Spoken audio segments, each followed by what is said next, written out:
आगामी पनवेल महानगरपालिका निवडणुकीच्या पार्श्वभूमीवर दलित पॅंथर संघटनेने भाजप महायुतीला आपला अधिकृत पाठिंबा जाहीर केला आहे।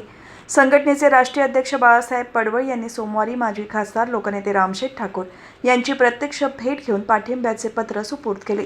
यावेळी या भेटीदरम्यान दलित पॅंथर संघटनेचे संघटक तुळशीदास पाटील हे देखील उपस्थित होते।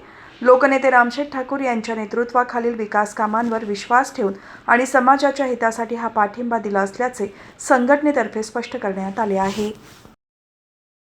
राष्ट्रीय अध्यक्ष बाळासाहेब पडवळ यांच्या नेतृत्वाखाली दलित पॅंथर महाराष्ट्रात बऱ्याच वर्षापासून काम करत आहे आणि ते नेहमी भाजपा महायुतीबरोबर असतात आणि यावेळेलासुद्धा त्यांनी आपल्याला महायुतीला मनापासूनचा पाठिंबा निवडणुकीमध्ये दिलेला आहे।